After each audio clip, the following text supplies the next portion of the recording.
Well, Richard, Yeah. that brings you. Well, I appreciate all of you being here. I look forward to your questions and interactions. Feel free to jump in any point you want.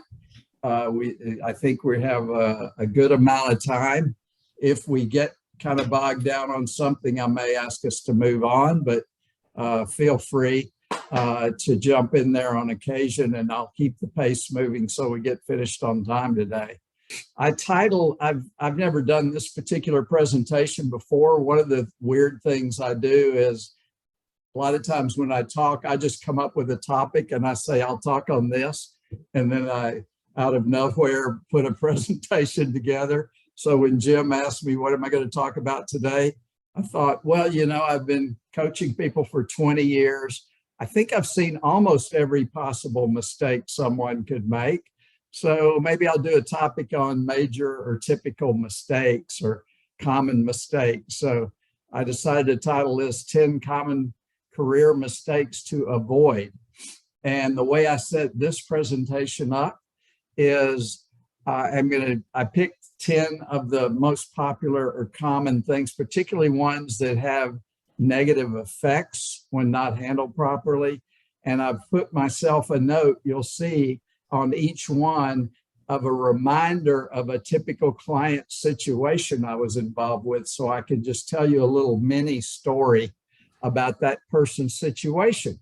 And maybe through that story, it'll get you thinking or come up with new ideas or ask questions to dig in a little bit deeper on what's going on. So at the bottom of the page, I call myself an executive career consultant. I work mainly with higher income people, and I'm really more of a consultant than a coach, although most people like to call themselves a coach. And my website is richardkirby.net, not .com, but .net. And my email is richard@richardkirby.net. Just FYI, since most of us are used to the .com things, I want to make sure we notice the difference. So I thank all of you for being here. Appreciate your participation.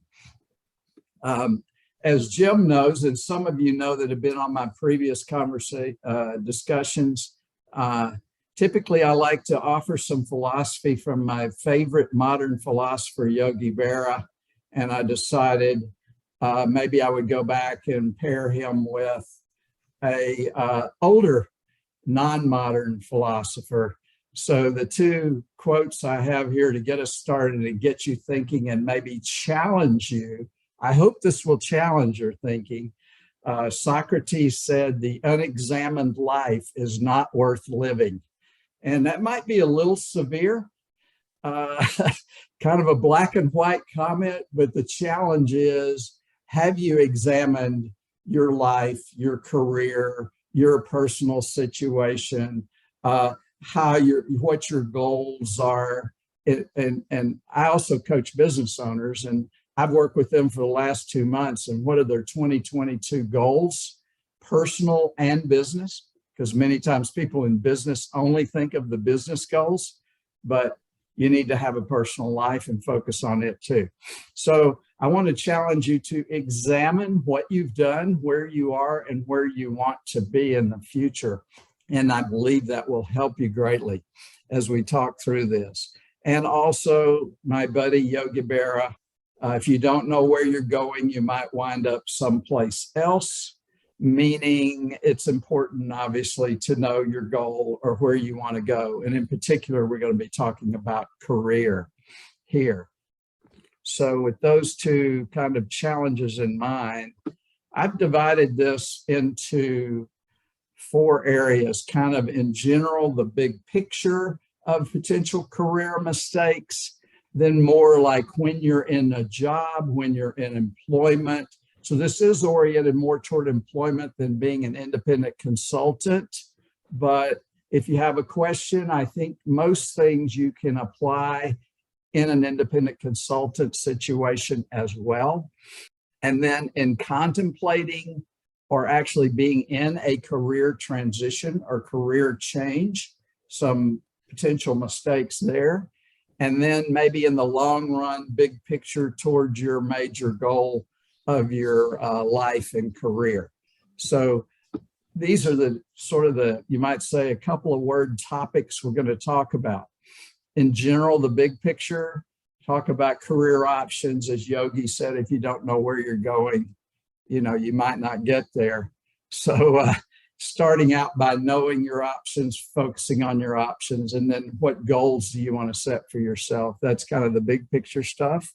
Then when you're in a job or in a company, we'll talk briefly about mentors and sponsors, self-promotion within that work environment, and maybe the pitfall of staying too long at one place, or in some cases, waiting until the pink slip comes instead of doing what I like to do, which is work with people and give your employer, as I call it, the pink slip. Kathy, it's been great working with you. I've really learned a lot. I've enjoyed it so much.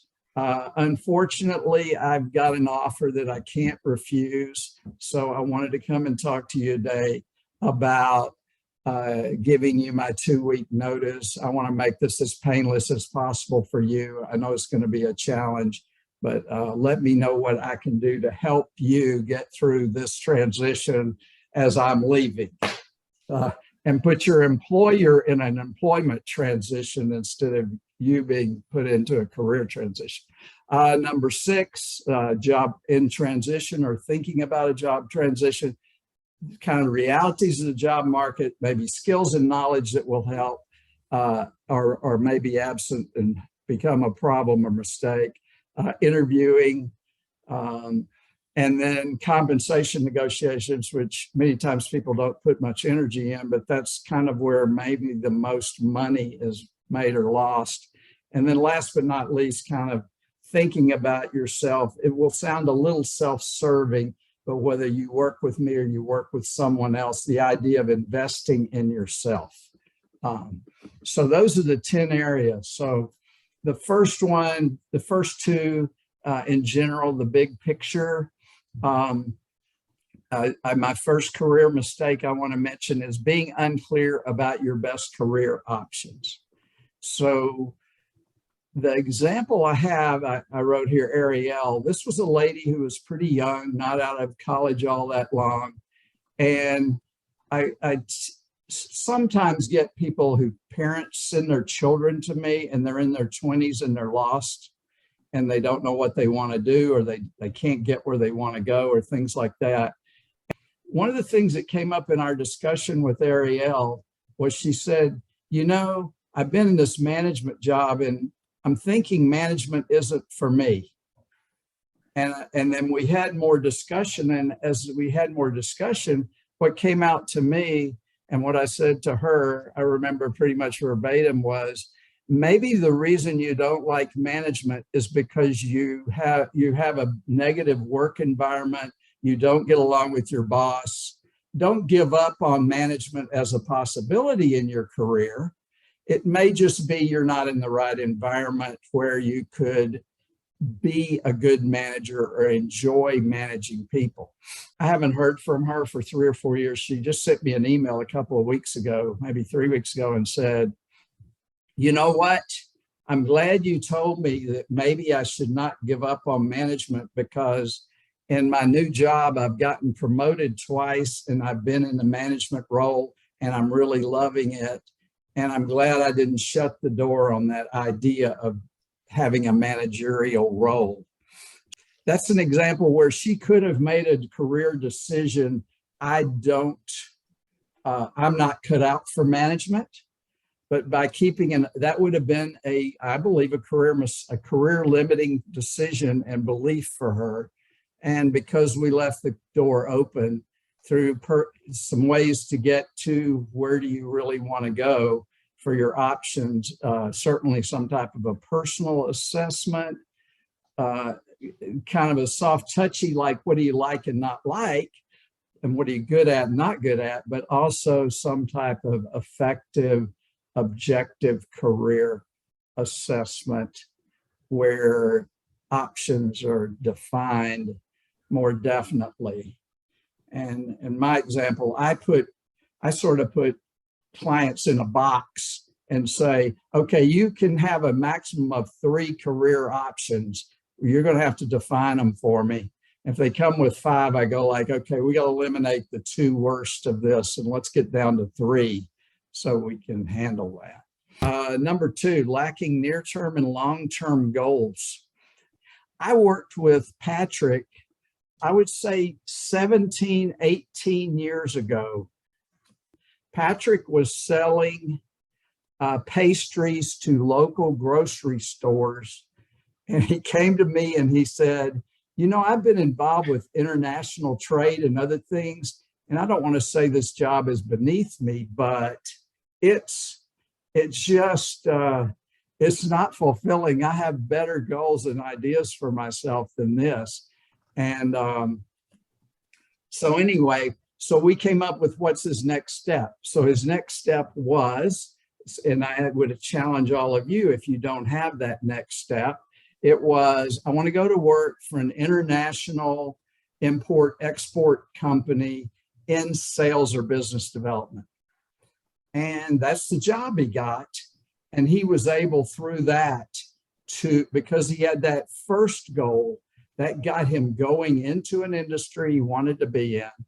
And because he was smart and a go-getter, he eventually relocated to Europe and was handling the Europe and Africa for this company. He came back to Atlanta, I don't know, 5 or 6 years ago. Now he's the head of marketing for the company, but he spent a lot of time in sales internationally.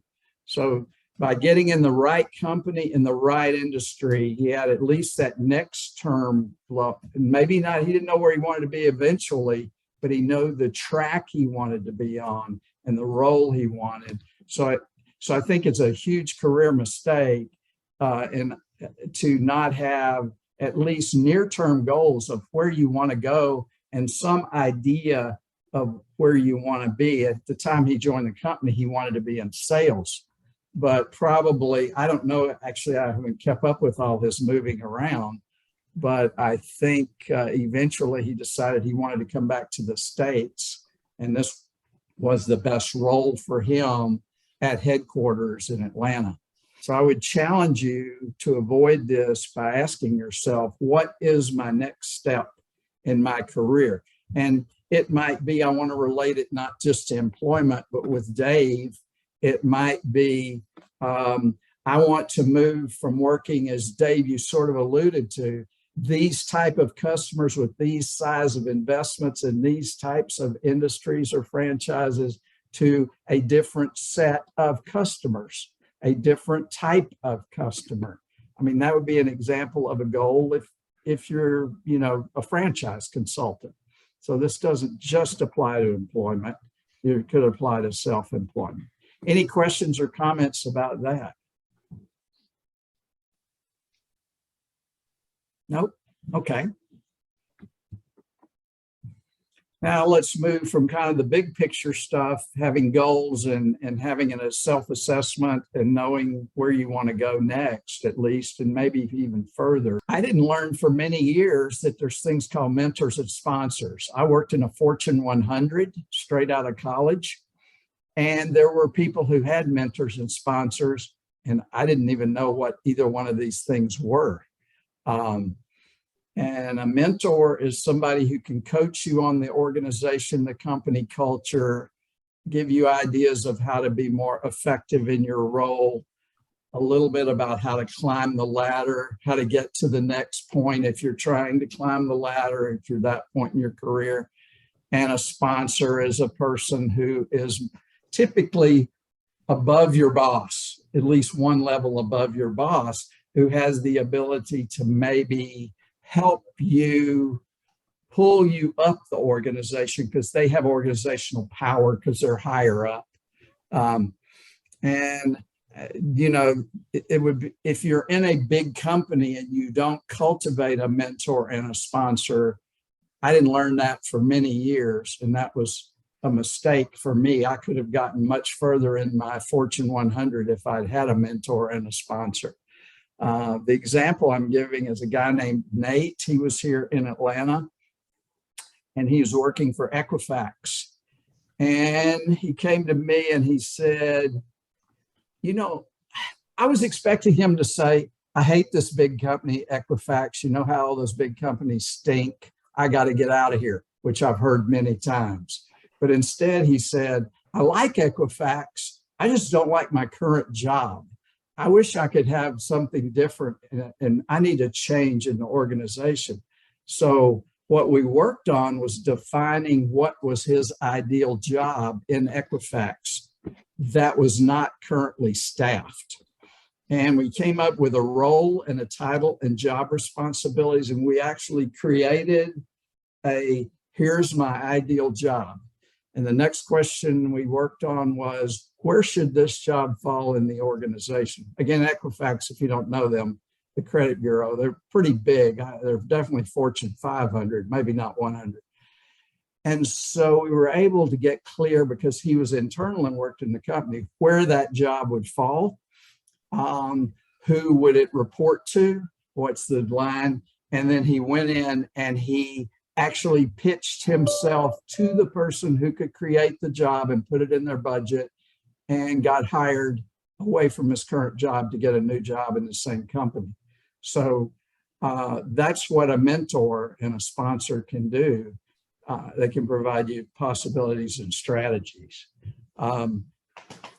If he had not had a mentor, he had to go develop a mentor more than anything else to hire him into his new job that he created.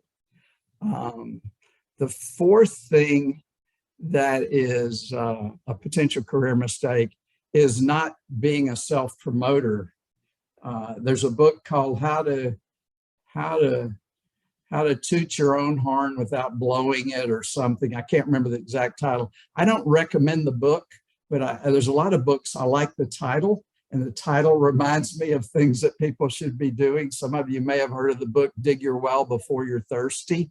I've read the book. I don't particularly like the book, but I like the sentiment of the book, which is you need to prepare in advance. So in order to get promoted, in order to move up and rank in a company, you can't sit back and wait for them to tap you on the shoulder and say, hey, you know, we've noticed what a great job you're doing. We want to promote you.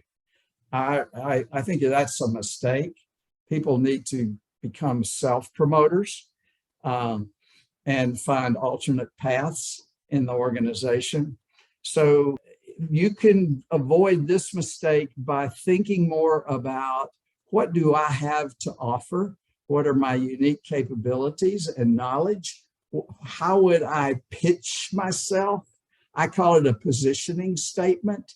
How would you position your experience and skills, knowledge, talents into a new position, or within your current position, to about how you are worthwhile to be promoted?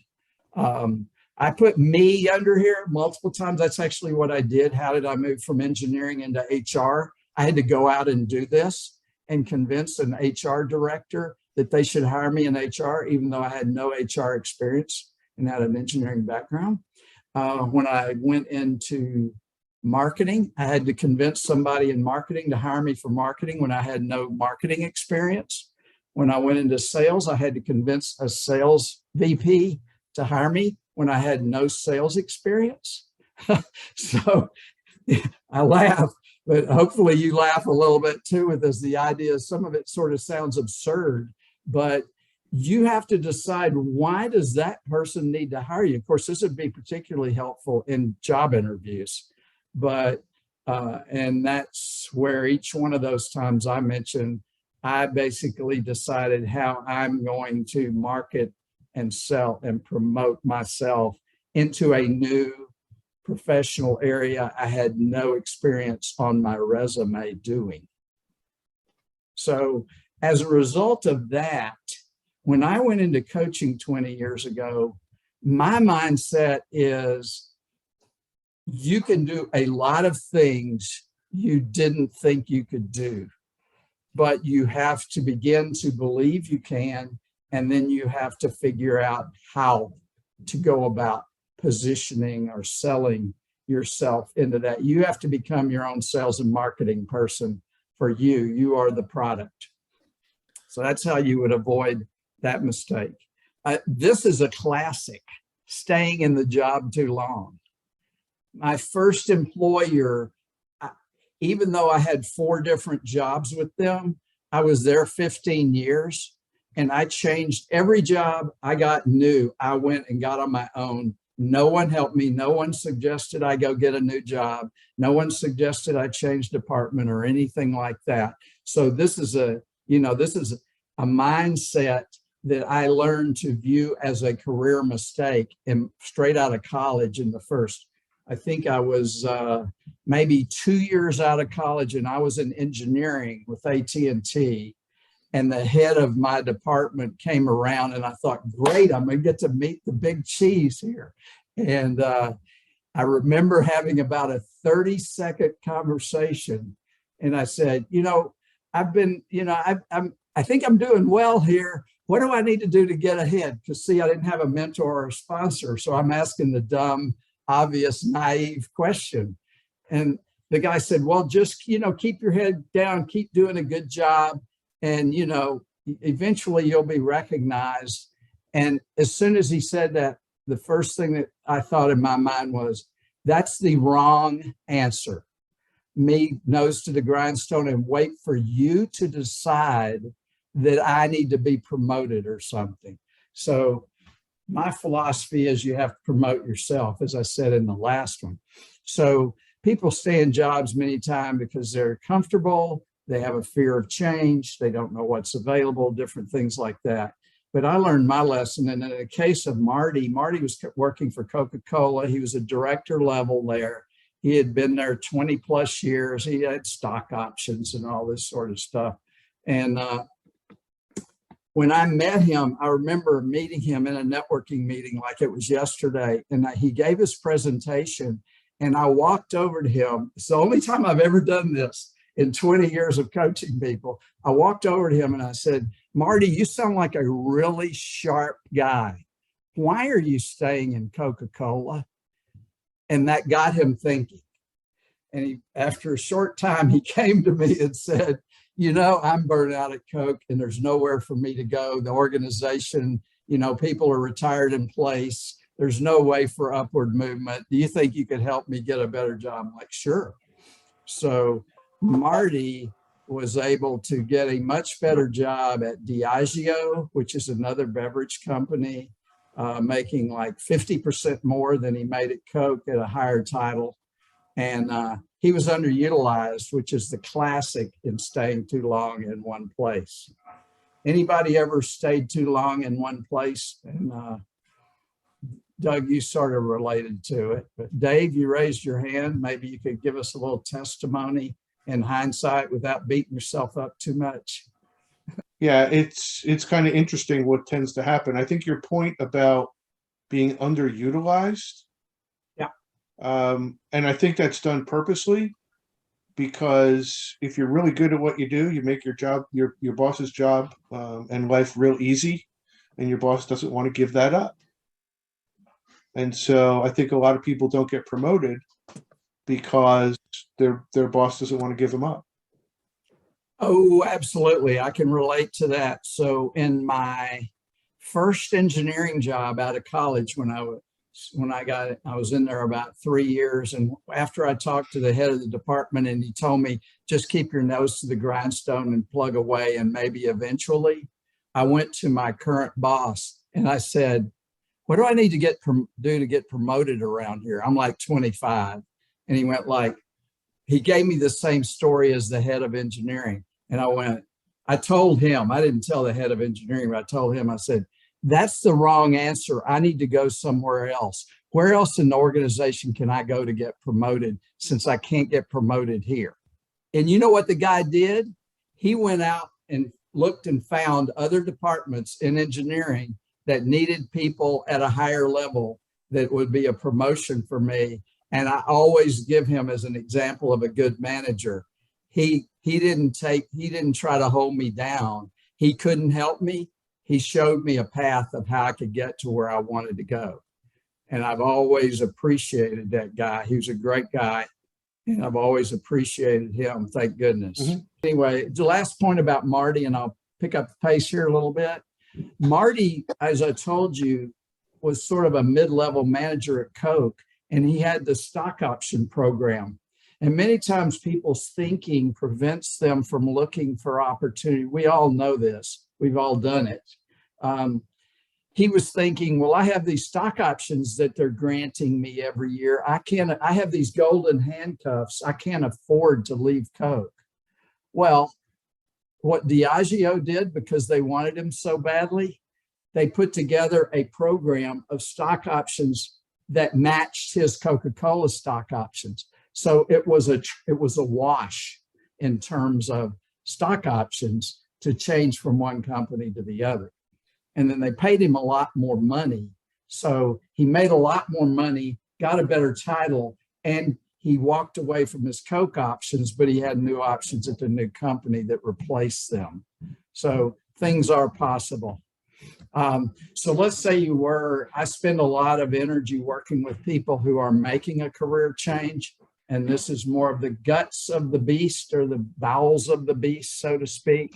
So if someone's in career transition or contemplating it, some career mistakes to avoid. One would be not understanding how the job market works. This is sort of classic. If you don't work in it all the time, you don't know how it works. So that's just normal. Just like I was in engineering, if you brought somebody in who hadn't worked in engineering and they go, what do you guys do around here? It's going to take them a long time to figure out. Or in like with Kathy in IT, or Doug in marketing. You have to learn the business, you have to learn the profession.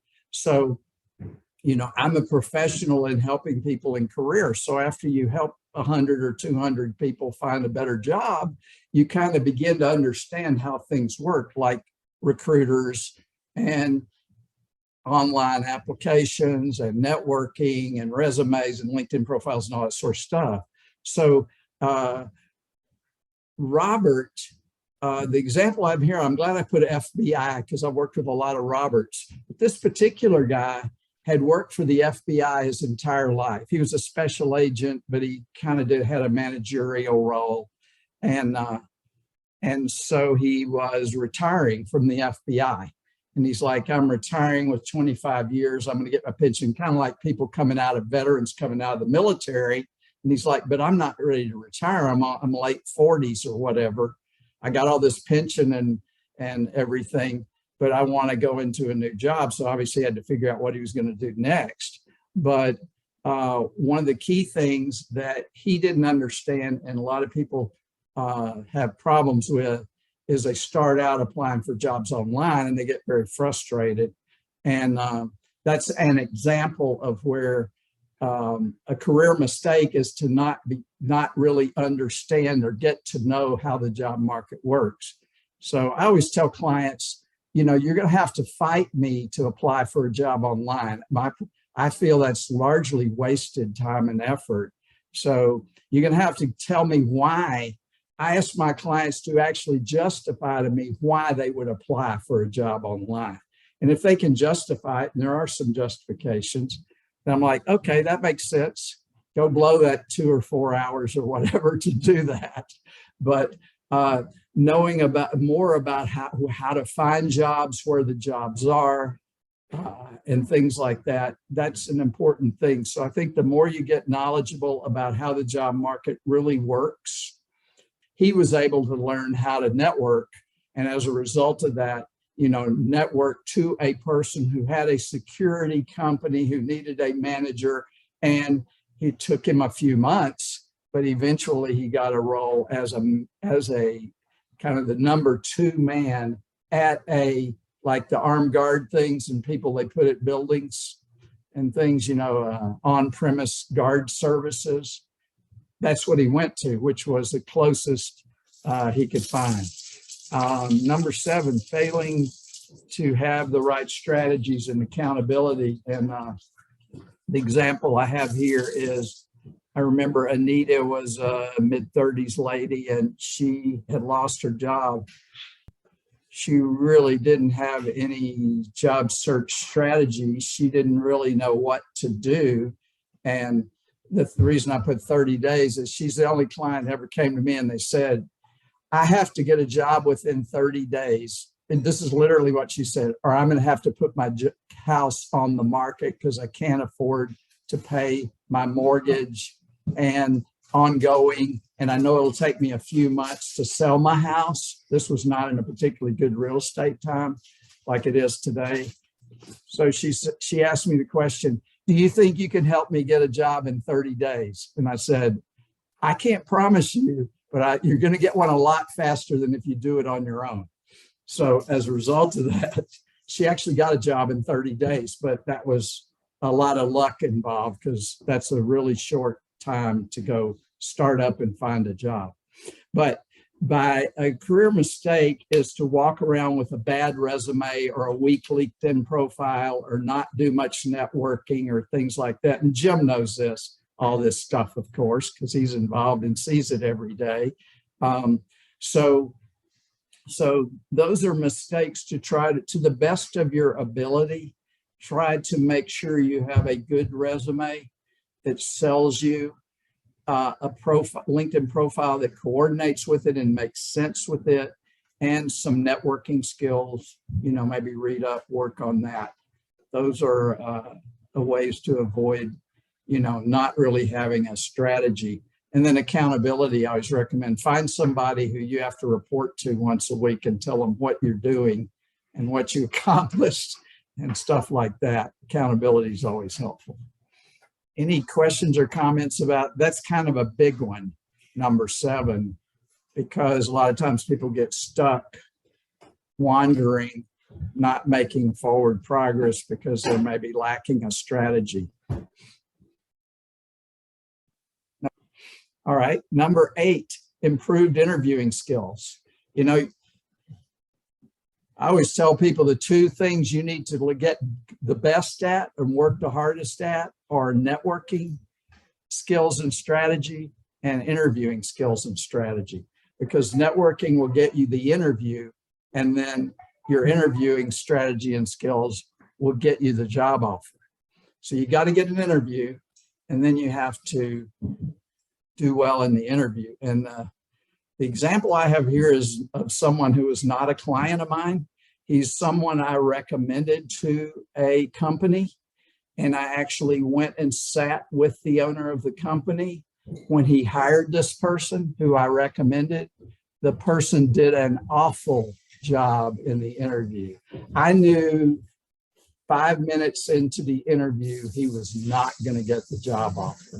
I'm probably 2 minutes, 3 minutes into it. And if you may have heard this before, a lot of people say, and it sounds dramatic, that in the first 30 seconds to 1 minute, people make a decision about you. And then they spend the rest of the interview trying to verify that decision that they made in the very beginning of the interview. So this person was not good at interviewing, especially for the job they were going after. And that is a huge career mistake. This person was having a lot of problem finding a job.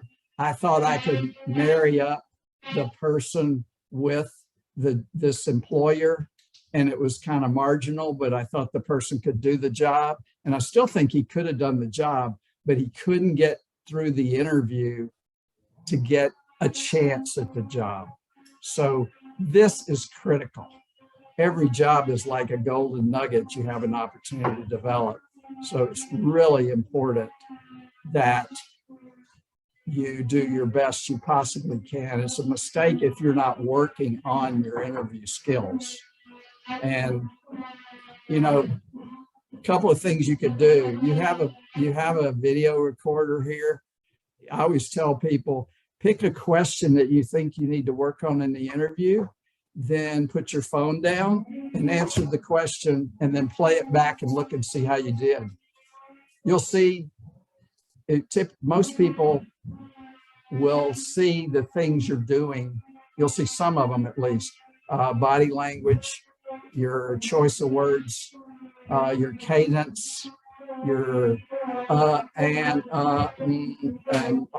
filler words and different things like that that may make you come across not so good. So I don't know if any of you have done that, but I'd strongly recommend you practice. I like for people to practice first all the questions you think you're likely to get. They're just, you know, when you go for an interview for this type of job, these are probably the questions you're going to get. And secondly, any other questions that you hope they don't ask. So make a list of all the questions you hope they don't ask in the interview because you're going to be uncomfortable or don't have a good answer for. Practice those. And so when they ask you how come you've changed jobs so many times?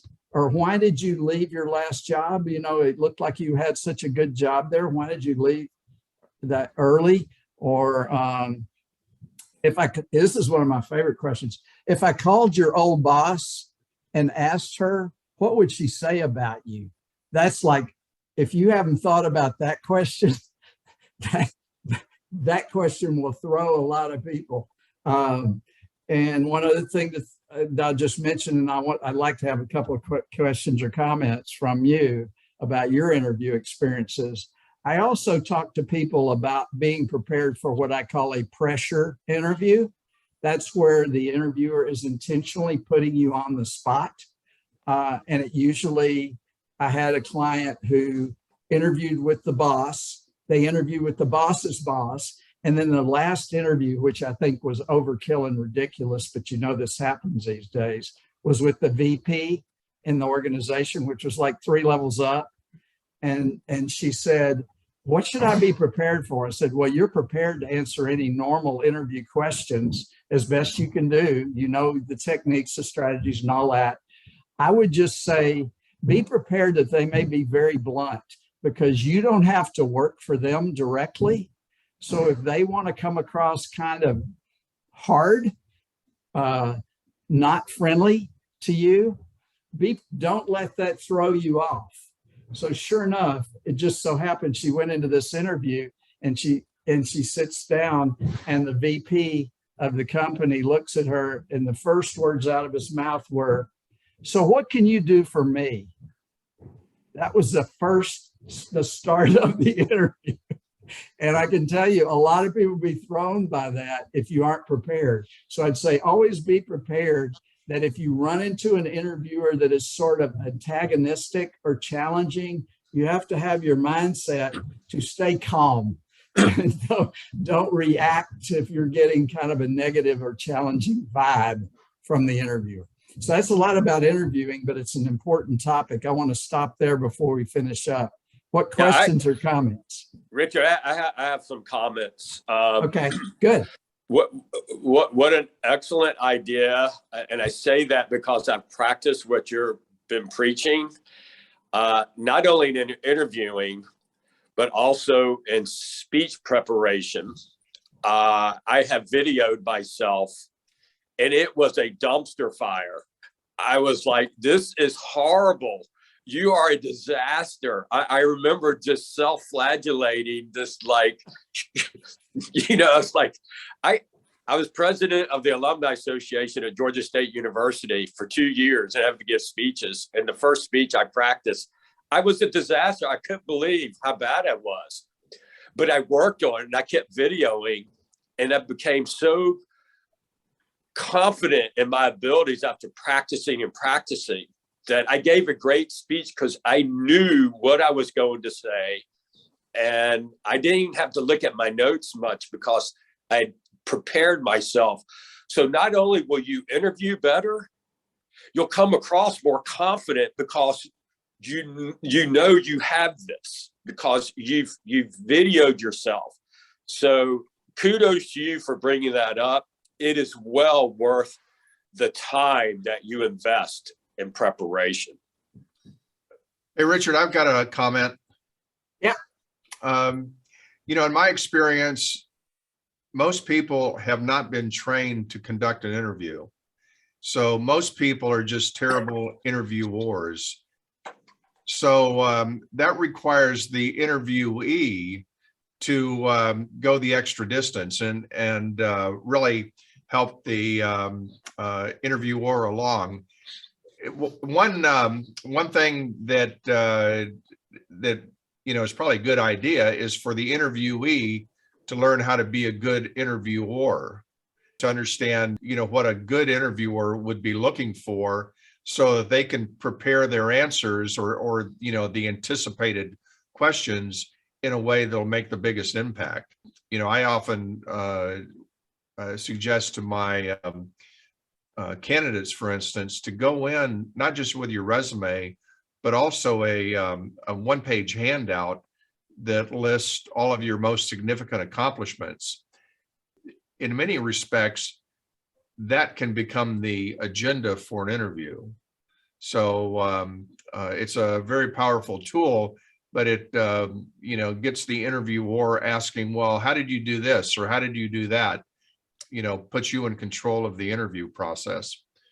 Richard, I was going to say that in response to your comment about the interviewer talking the entire time, typically what happens is that interviewer, tells whoever is involved in the hiring process that I spent X amount of time with that person and I didn't learn anything about them. It's because they've got such that because he didn't learn anything about me because he didn't ask me a question. Exactly. All he did was sit and talk. Exactly. They've got so little self-awareness that they don't even know what they're doing. So, your situation is pretty unique in my experience, getting the job, that is. Yeah, that's a good point. You're giving me, you're giving a warning. I interpret Jim's comment. It's a warning. If you think you've already got the job because they're not asking you questions, that may be not true. And you better make sure you get some good points in there in the interview. So let's move to number 9, leaving money on the table. I had a recent client who got a job offer and came back to me and said, what do you think? And I said, you need to get more money. You can get more than this, blah, blah, blah, blah. But this is about 3 or 4 years ago, but this is maybe 4 years ago. This is my favorite example because it obviously is the most ridiculous and over the top. I'll say that up front. Ira was a CFO. He was working for a private equity company, and he said, I'm getting tired of doing these temporary gigs. I really want to join a team that's long-term in a CFO position where the company has a great future. I can be the financial leader on the team, and I have some stability instead of jumping into companies every 6 months or a year and trying to financially turn them around and then go back to the bench and wait for the next job. So he got an offer from a subsidiary of NCR, and they made him a job offer, and the job offer was $200,000 salary with a $100,000 bonus plan with some reasonable goals to attain the 100,000. So he could do the math in his head. I'm probably going to make somewhere between 260 to 300 on this job. May not make the whole bonus, I don't know, but 250, 300,000. So he said, this is too low. I don't want to work for this. I want more than this. I'm like, well, what do you want? And so we talked about it. I have like a 2-page strategy for negotiating your compensation package. And so basically, without sounding too self-promoting, he did go back to the company. He called the future boss. He explained that he wanted a better offer, and they went from $200,000 salary with a $100,000 bonus plan to a $400,000 salary with a $200,000 bonus. They doubled the offer. And this is the most extreme example I've ever seen in 20 years. But what it points out is candidates and job seekers, almost 100% of the time, I would say if it's not 100%, it's 95 to 98% of the time, leave money on the table because they feel disempowered, like they're talking to some big company that has all the money and the purse strings and they're holding on to it tight and they don't want to blow the job offer. So it's a career mistake to take the first offer from a company. I know Jim will have some comments on this from his perspective as a recruiter, but my perspective as an advocate for my clients is get as much money out of this people as you possibly can, as long as you know you're competent and can do the job. Now, if you're not so sure, it might be a little risky pushing them too hard. But if you know you can do the job, get as much out of them as you possibly can. That's my perspective. So Jim, what do you have to say for that as a recruiter? Well, that's a good question, Richard. Because the negotiation for the compensation, once you've been made the offer of employment, is still a part of the interview process. I've never been in a situation where a client offers my candidate their best offer. But so, you always want to go back and see to what extent you can improve your situation. But at the same time, I've lost a number of candidates because they handled the negotiation for that, higher comp very poorly. So one, it's good to always go back and try to negotiate a better deal. But two, you better be professional about it, because, if you display a lack of professionalism, that part of the process difficult and unpleasant, that's going to be the end of your opportunity with that situation. So, you've got to go back and always try to get a better deal. I mean, that's really expected, especially for most senior level jobs. But you better be incredibly professional, because there's a downside risk to it, usually, because you just were totally unprofessional in the way you managed the negotiation process. I agree 100%. So be careful if you don't know what you're doing. You can blow the thing. I will say, in 20 years, I can't remember a client who went back and asked for more money that didn't get it, or they got told that's it, take it or leave it, and then they had to make a personal decision. Okay, they're not negotiating. Do I take it or not? So it's pretty much a given that you can get more money if you ask in a professional, in the right way, as Jim said. So my last one, which is self-serving, but people don't have to work with me, but I can't emphasize enough the importance of working with someone that knows more than they did. So I'll use, if you go look on my LinkedIn profile and you look at my most recent recommendation, it's from my second client 20 years ago that I worked with. He was a CFO. He got a much better CFO job. He doubled his income within the first 2 years. And he wrote me a glowing LinkedIn recommendation. And like I say, this is from 20 years ago when I first started coaching. And I think a big career mistake that virtually everyone I ever meet makes, and this, again, I'll say it's self-serving, but it's also true, is they don't invest in themselves. They invest in a car, they invest in a home, they invest in furniture, they invest in a relationship, they invest in vacations, but they don't invest in themselves. And this is almost classic. It's definitely a very common career mistake. So my newest recommendation, I would encourage you to go read what he wrote about how it affected his entire career going forward for 20 years since I worked with him. Most people think conventionally, like maybe if I get an MBA, maybe if I get a PMP certification, maybe if I go do this or that, or I get a master's. The classic is the MBA. What I can tell you is I've worked with multiple MBAs from Stanford Business School, which if you haven't checked, go check US News and World Report. It's the #1 MBA school in the country.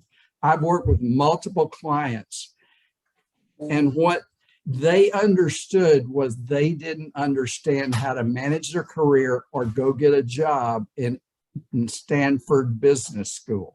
They don't teach that in business school. They don't teach it in any schools.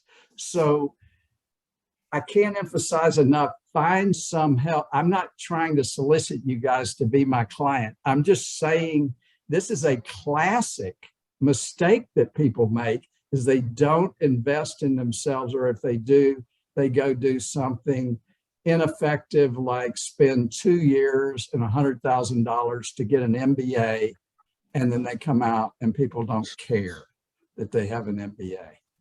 So I'm really challenging you on that one to get out of the conventional thinking mode and into the how can I best invest in myself mode. So that's my end point. I know we're right at the end of the time, and I apologize, I went a little over, but these are the topics we talked about. I had a slide here about, I was going to talk about me, but I'm not going to talk about me because I've talked about me too much and my clients. But if any of you would like to spend 15 minutes addressing a specific issue or challenge you have, you know how to get in touch with me. I can probably give you the answer to your question in 15 minutes, whatever it is. And if I'll challenge myself to do that. Any last questions, comments, or wrap up, Jim? Any other questions, comments, thoughts for Richard or for anybody else on the group? I just want to say, I think it was an excellent presentation. It was very efficiently organized, so easy to follow. And Richard, I thought you did a great job of lacing in examples to emphasize the point. Real world examples or conceptual, both. So I really think that was effective, and it made a more digestible understanding of what you're trying to communicate. Thanks. Appreciate that. Well, Richard, I just wanted to thank you for what a wonderful presentation. You gave me a lot of great ideas of what I can do. So I will probably be in contact with you.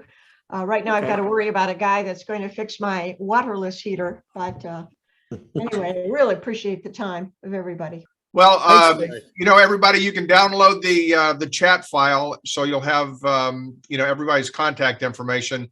And I'll be sending out a little thank you note to all of you that will provide more information about the Business Executives Networking Group, and it'll also include Richard's presentation. Thank you. Thank you. Thank you. Have a great week, everybody. Thanks, Everybody enjoy the rest of your week. Take Bye-bye. care. Bye-bye.